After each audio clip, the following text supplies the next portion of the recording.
ইমাম মেহেদির নাম দিয়ে গেলাম, ভালোবাসা আমার হৃদয় হইতে আপনাদের শোনালাম। আজকে বিধর্মী লোকেরা আঙ্গুল তুলে কথা বলবে, মুসলমান হয়ে মুসলমানকে আগুনে পোড়াচ্ছে, সেটাই হতে যাচ্ছে বাংলাদেশে।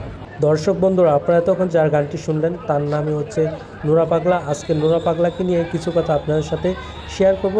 তার আগে আপনাদের কাছে ছোট্ট একটি অনুরোধ, যারা এখনও চ্যানেলটিকে সাবস্ক্রাইব করেননি সবাই সাবস্ক্রাইব করে পাশে থাকবেন এবং কি ভিডিওটা শেয়ার করে সবাইকে দেখার সুযোগ করে দিবেন।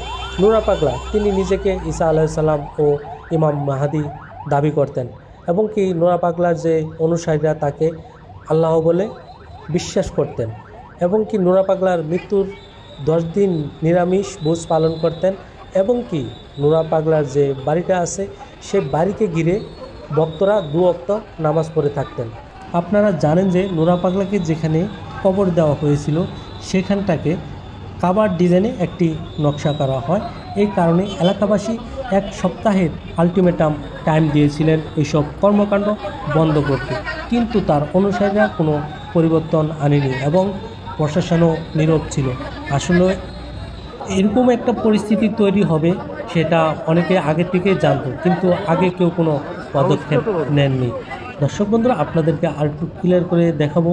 আমরা এখন ভিতরে যাওয়ার জন্য চেষ্টা করতেছি, আপনাদেরকে আমি ভিতরের অংশগুলো একটু দেখাবো। যদিও তার লাশ পুরানো এত ঠিক হয়নি, তবে পরিস্থিতি অনুযায়ী অন্য কোনো সমাধানও ছিল না। এখানে যে স্থানীয় লোকজনরা তারা বলেছিল, কিন্তু আসলে একজন মানুষ মারা যাওয়ার পরে তার হিসাব নিকাশ স্বয়ং আল্লাহ করবে এবং কি সেই হিসাব কিতাব নেওয়ার জন্য ফেরেশতারাও আছে। দর্শক বন্ধুরা, আমরা কিন্তু ইতিমধ্যেই ভিতরে চলে এসেছি নুরা পাগলাকে যেখানে কবর দেওয়া হয়েছে এবং কি যেখানে নুরা পাগলার যে কবরটাকে ঘিরে তার আশেকেরা তার ভক্তরা যেখানে তাকে ইমাম মাহাদি এবং কি আল্লাহ বলে তাকে ধ্যানমগ্ন করতো, আমরা সেই জায়গাটি আপনার দেখাচ্ছি। এই যে আমি দেখাচ্ছি যে গোলমার্ক করে এখানে কিন্তু পরবর্তীতে এখানে তার লাশটি নিয়ে আসা হয়। দর্শক বন্ধুরা, নুরা পাগলার মূল রহস্য কাহিনী এখনও কিন্তু আমরা পরিপূর্ণভাবে জানতে পারিনি।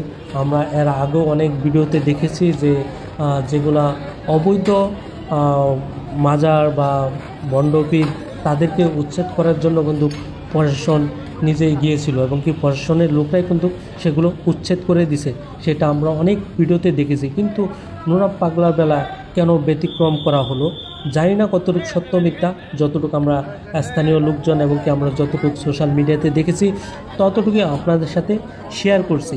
কিন্তু আমার একটি কথা, মৃত ব্যক্তির বিচার আল্লাহ তাআলা করার কথা এবং কি আল্লাহ পাকের ফেরেশতার শাস্তি দেওয়ার কথা। তাদের কাছ থেকে ছিনিয়ে এনে রাস্তার মাঝখানে আগুন দিয়ে পোড়ানো, এই অধিকারটা কে দিয়েছে আপনাকে আমাকে? আগুন দিয়ে পোড়ানো একজন মৃত ব্যক্তিকে, তাও আবার মুসলমান ব্যক্তিকে।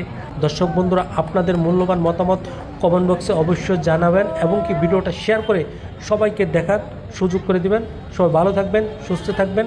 আল্লাহ হাফেজ। আসসালামু আলাইকুম ওয়া রাহমাতুল্লাহ।